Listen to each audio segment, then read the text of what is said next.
कार्तिक मास की यह कथा है। एक ऋषि होते हैं, वह गणेश जी से वेदों और पुराणों का ज्ञान ले रहे थे। तो गणेश जी बोलते हैं, आज मैं तुम्हें कार्तिक मास की कथा सुनाता हूँ। उसका कार्तिक मास में स्नान करने का फल तुम्हें बताता हूँ। वह तुम सभी नगरी वासियों को सुनाना कार्तिक मास की कथा और उसका महत्व बताना। ऐसा बोलते हैं ऋषि को, और ऋषि ध्यान पूर्वक सुनने लगते हैं कि वो गणेश जी बोलते हैं, एक नाग नागिन का जोड़ा होता है, वह नदी के पास टहल रहा होता है। तभी राजा की घुड़सवारी आती है और उस पहिए के नीचे वह कुचल के दोनों ही मर जाते हैं। उनके थोड़े से प्राण शेष रहते हैं। तो राजा देख लेता है कि ये तो मर गए हैं, नाग नागिन का जोड़ा, और मन में दुख व्यक्त करते हैं और उन दोनों को उठा के जल में छोड़ देते हैं। जैसे जल में छोड़ते हैं तो उनके प्राण, पवित्र नदी में छोड़ते हैं तो उनके प्राण निकल जाते हैं।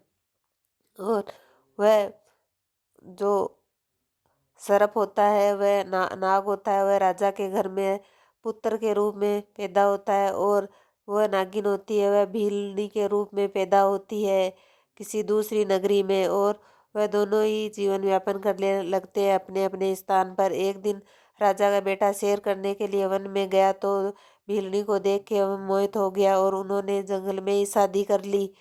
और नागिन को देखते ही पता चल गया कि ये पिछले जन्म में हम दोनों नाग नागिन थे। तो ऋषि ने पूछा, ये सब कैसे हुआ?